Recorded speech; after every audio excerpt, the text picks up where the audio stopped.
So one of the things that I've noticed is that in I think it was Spirit of the Western Way, I'm not sure which book it was, and they talked about eating humanely raised meat. They weren't, as far as I remember, they were not saying raw veganism totally. They were saying to include humanely raised meat in the diet. They were cutting back on factory farm meat, increasing the quality of the meat that we were eating. So that is my recollection of it. It's interesting. This is something that's front and center in my life right now, which I won't go into the personal details of it. Let's just see what Jesus has to say about this. You are blessed beings indeed. I am that one that you know as Jesus. What's happening right now in your society is a very, very big shift towards, we'll say, an anti-meat stance. When we are teaching deeply conditioned beings, what we have to do is we have to meet you where you are. When we meet you where we are, where you are, we can access your consciousness. If we came in, for example, and we told you that polyamory is the most high frequency way of being in relationship, and that each of you should in fact have 2 or 3 or 4 husbands and wives. If we came in with that idea into a society that it has been indoctrinated into monogamy for thousands of years, the message could not be heard. And this is something that is very, very important for you all to understand. So our dear one is correct. When we have been speaking about food, we have been speaking about shifting and changing from dead foods. Those are the foods that live in those boxes in the middle aisles of your supermarkets. And we talked about getting into the whole foods. So things like fruits and vegetables around the edge of the supermarket, those things that can sit in your cupboards for 8 months and not rot, are not food. They are not alive. They have no enzymes in them. Yes, there's a certain level of nutrition that if you ate them instead of nothing, yes, you'd do better. But the fact of the matter is, it is whole foods that are your best bet. Now, one of the things that's happening in your society is the tremendous numbers and amounts of sicknesses that are showing up. Huge amounts of obesity, diabetes 1 and 2, all different kinds of autoimmune diseases. Many of these are food related. And of course, your doctors do not get any food instruction in their pharma-focused education. So when you go to the doctor with eczema, or you go to the doctor with high blood pressure, out comes the prescription pad and there goes the pill. And so what we are working with in terms of food orientation is this. We are working with a deeply conditioned culture that has a high expectation of eating prepared foods. Let's say crackers in a box, we consider a prepared food. You may not consider that a processed food. You think of things like pizza maybe as a processed food, but crackers in a box are a processed food. They do not, there is no cracker tree out there growing crackers.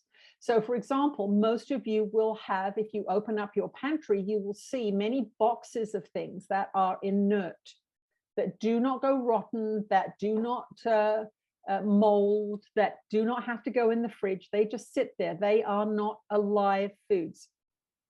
So what's happening in your society is a slow awakening, an awakening towards a more natural, whole foods based diet.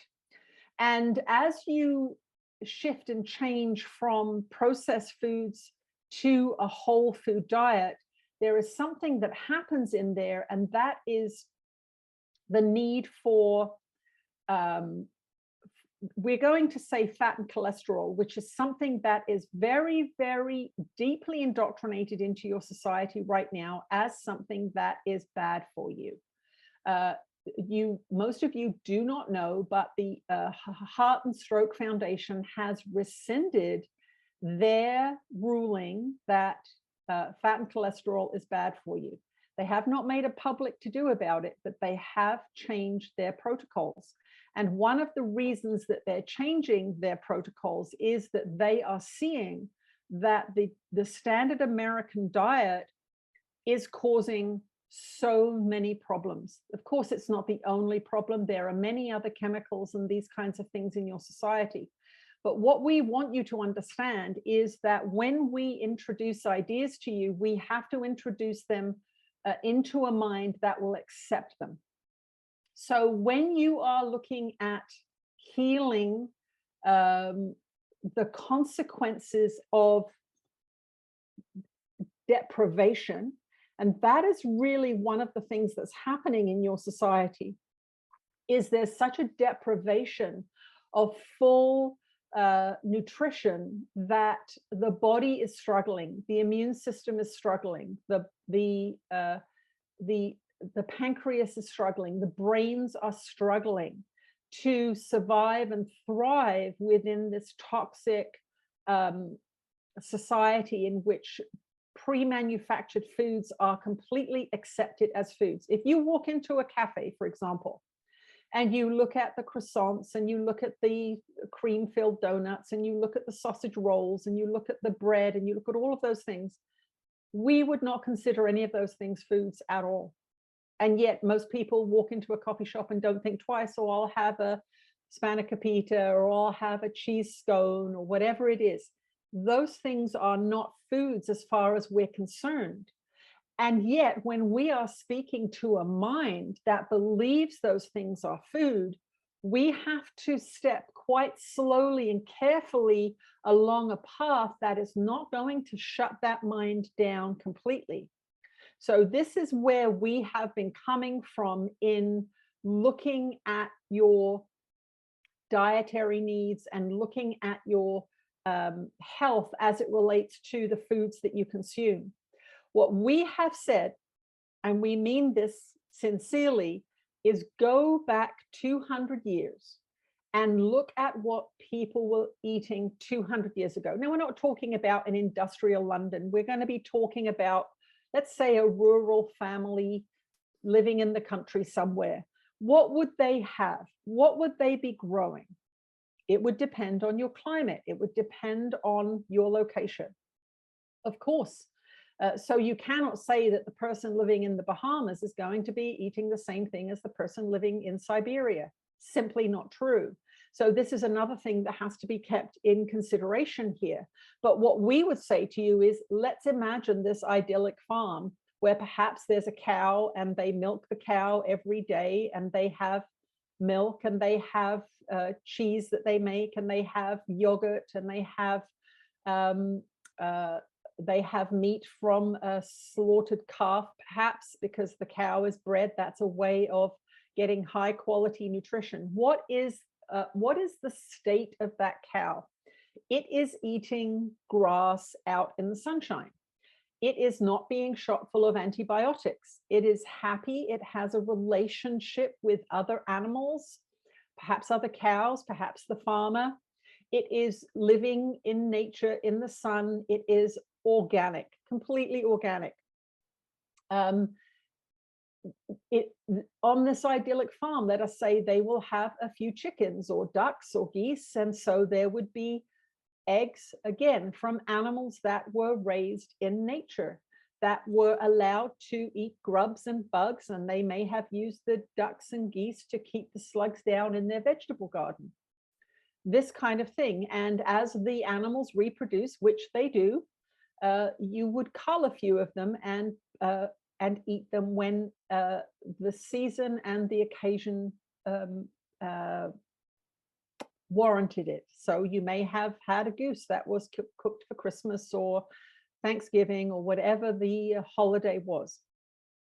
So when you think of this idyllic kind of farm, you can see that there is a real mixture of animal products and fruits and vegetables. Now, what happens in the middle of winter when you're living on this idyllic farm? What are you going to eat when there is a foot of snow outside? What have these people done to get through the winter? Well, they would have preserved some of their food.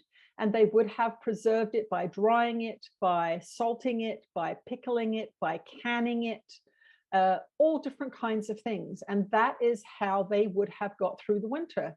They would have planned ahead, and these things would all have been learnt by the family members.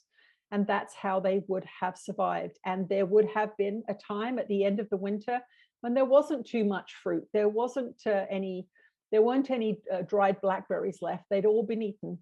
And so there would have been these periods of fasting or not eating very much.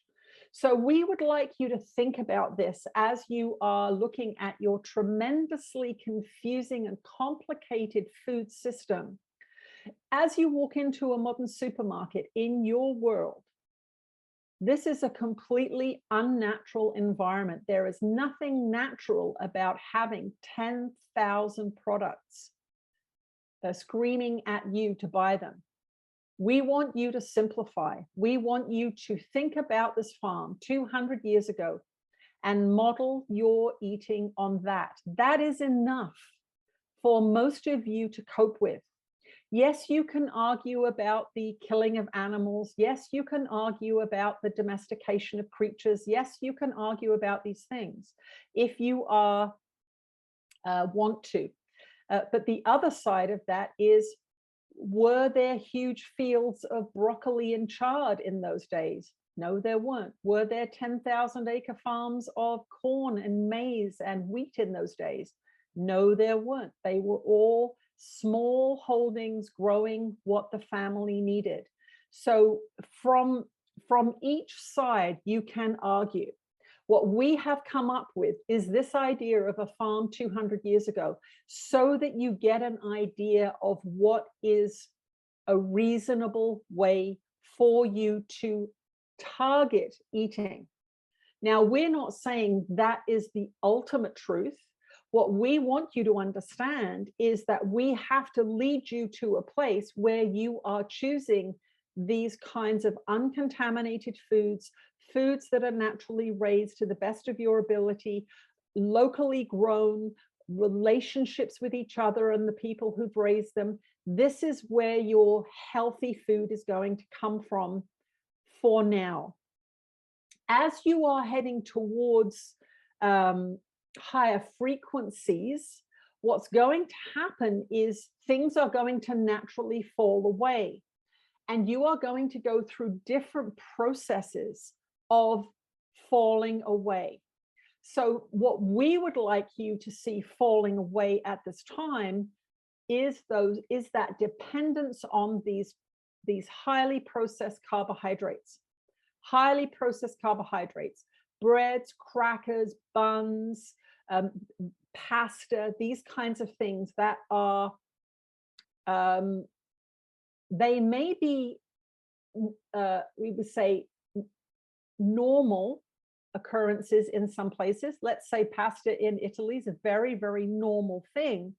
But what you have to understand is that the way the human body is designed is not to have large quantities of carbohydrates.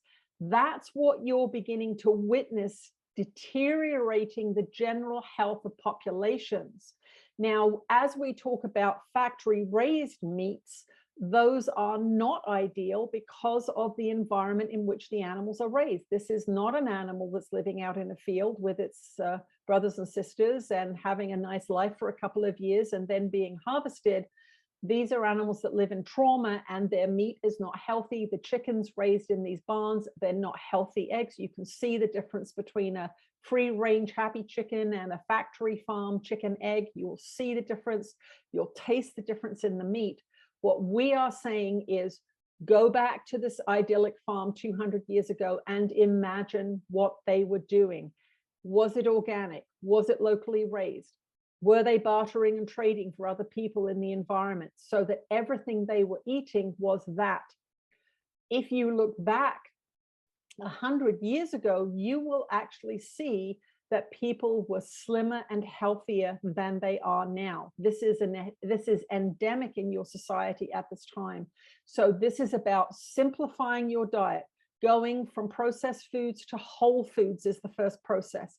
Getting those inert foods out of the cupboard, making sure that things go rotten. So if you're going to have some crackers for your holiday platter, buy an organic cracker that you know was locally made. Yes, it's going to be a bit more expensive, and you know that if you don't keep it in the fridge, it's going to mold.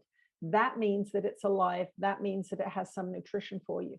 So this is a process, and what is happening in food sciences right now is a revolution of sorts, and that's what the question asker is encountering. There is a revolution afoot that is shifting and changing from this low fat, low calorie, thinness at every cost kind of diet.